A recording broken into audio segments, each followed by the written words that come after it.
હા, કારણ કે આજે મહત્વનું એ પોઈન્ટ છે કે આજની ભાષામાં હાલે છે. બીજા નંબરમાં આપણે જોવા જઈએ ને તો પછી ક્ષત્રિય કીધો પેલો આવ્યો. આજના યુગમાં આ શિક્ષકો, પછી સાધુઓ, બ્રાહ્મણો વિગત જે આપે છે, જ્ઞાન આપે છે, તે બધા એમાં આવે, પ્રોફેસરો. પછી આવ્યું ક્ષત્રિય, બીજો નંબર. તો રક્ષણ કરવાનું કામ કોણ કરે છે? તો મિલિટરી, SRP, CRP, પોલીસ વાળા, આ હોમગાર્ડ, આ બધા શેમાં આવ્યા? ક્ષત્રિય. આ સંસ્થા થઈ કે નહીં? પછી એમાં જ્ઞાતિ જાતિ આવતી જ નથી. પછી વૈશ્ય એટલે વેપાર. આજના યુગમાં દરેક માણસ વેપાર કરે એને શું કહેવાય? વૈશ્ય કહેવાય. આજના યુગમાં કોઈ એમાં જાતિ જ્ઞાતિ ખરે? અત્યારે તો વાણીઓ એ વાણંદનું કામ કરે. હા, બ્રાહ્મણો એ વાણંદનું કામ કરે ને. જાતિ પ્રમાણે જોવા જાય તો એ નથી. આજે મોચીનું કામ કરે છે. આ જૂતાની દુકાન કરીને બેઠો એને શું કહેવાય? બરોબર ને? કોઈ ખોટું ન લગાડો, જૂતાની દુકાન હોય. આપણે પાછા બાટાના શેઠ આવ્યા, બાટાના, એટલે એ મોચી જ થયો, પણ એ વૈશ્ય છે. દરેક જે વેપાર કરનારો વૈશ્ય. એટલે ત્રીજું આવી ગયું ચતુર્વર્ણ વ્યવસ્થા પ્રમાણે. આજે દૂધ વેચનારો પણ વૈશ્ય છે, પણ દારૂવાળા ના પાડેલી છો. હા, કારણ કે દારૂમાં બીજાના કુટુંબની દશા બગડી જાય એટલે એને ના પાડી છે. મદિરા છે, મદિરા વેચવા માટેની મનાઈ છે, શાસ્ત્રમાં ના છે. ઘણા તો એવું કે ને કે પાંડવોએ મદિરા પીધી હતી. હું કોઈ તમે પાંડવોએ મદિરા પીધી એટલું જ વાંચો છો, પછી એની વિનાશ નથી વાંચતા. મદિરા પીધા પછી જે વિનાશ વેર્યો છે, કુટુંબના કુટુંબ સાફ થઈ ગયા. યદુકુળમાં પણ એવું જ થયું. એટલે વૈશ્ય. અને પછી શૂદ્ર કીધું, સેવક. તો સેવક એટલે શું? બ્યુરોક્રેટ્સ. આજે નોકરિયાત વર્ગ જે છે બ્યુરોક્રેટ્સ છે, એ સેવક છે, પબ્લિક સર્વન્ટ. આજે ન્યાયાધીશ પણ જો બેઠો હોય ને ખુરશી ઉપર, તો એ પબ્લિક સર્વન્ટ છે. પબ્લિકના ટેક્સમાંથી એને મળતો પગાર. એટલે પબ્લિક સર્વન્ટ થયો કે ન થયો? પછી પોલીસ વાળો હોય કે ગમે તે હોય, એક રીતે તો ચતુર્વર્ણ વ્યવસ્થામાં સેવક જ ગણાય ને. આપણી સેવા માટે મૂકેલો છે. એ તો આપણા વડવાઓ તો એવું કહેતા કે ઉત્તમ ખેતી, મધ્યમ વેપાર અને કનિષ્ક નોકરી. હવે અત્યારે ઊંધું થઈ ગયું. અત્યારે ઉત્તમ નોકરી, મધ્યમ વેપાર અને કનિષ્ક ખેતી થઈ ગઈ. ત્રણ કોઈ મહેનત કરવી નથી. હવે તો આપણે મહેનત કરવા જેવું રહ્યું નથી. બધા સાધન આવી ગયા ને, નહીં? બળદની જગ્યાએ ટ્રેક્ટર આવ્યા ને, હા, કોહની જગ્યાએ મશીન આવ્યા, મોટરું આવીને, પાણી અંદર ગયા તો સબમર્સિબલ આવી. હા, કાપવાનું, વાઢવાનું, લણવાનું, આન તેન, વીણવાનું, એ બધું વયું ગયું, મશીનથી થાય.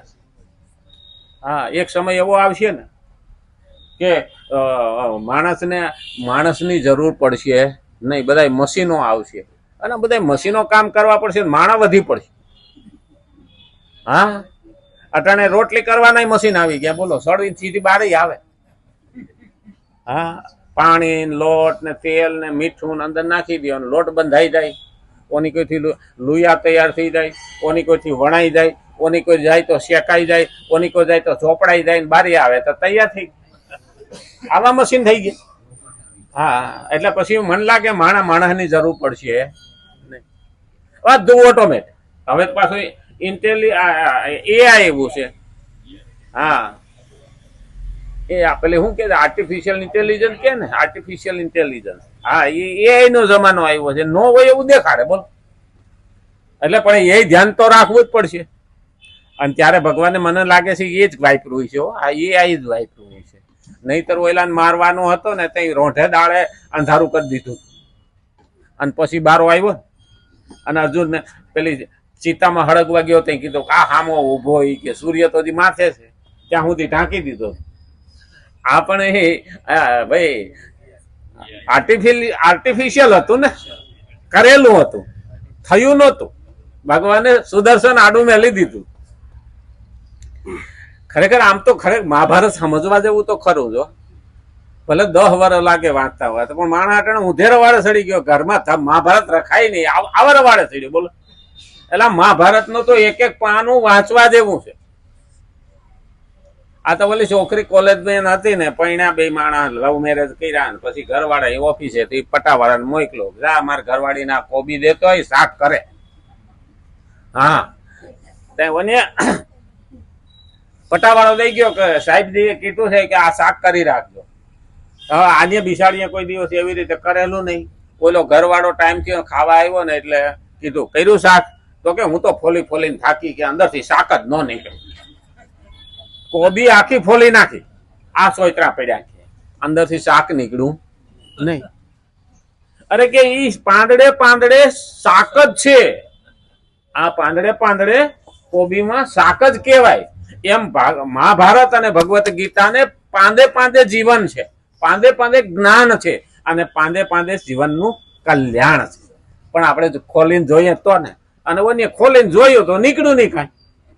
હા અમારે બૈરાને ઘણી વખત આ દવા લેવા આવે ને એટલે કહીએ કે આ ગોળી છોકરાને કોઈક મીઠી વસ્તુમાં નાખીને પી દેવાની, ખવડાવી દેવાની.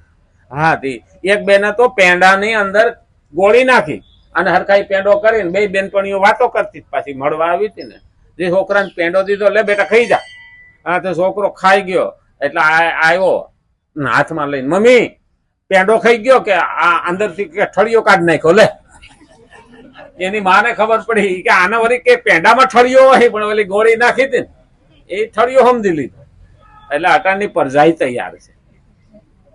અને એટલે કીધું વિગત જ્વર પદ દ્વારા અર્જુનને કહે છે, તું સંતાપ રહિત થઈને યુદ્ધ રૂપી કર્તવ્ય અને કર્મ કરે. અર્જુનની સામે યુદ્ધના રૂપમાં કર્તવ્ય અને કર્મ હતું, એટલા માટે ભગવાન યુદ્ધ સ્વ પદ વડે તેમને યુદ્ધ કરવાની આજ્ઞા આપે છે. આમાં ભગવાનનું તાત્પર્ય યુદ્ધ કરવા સાથે નહોતું, પરંતુ કર્તવ્ય અને કર્મ કરવા સાથે હતું.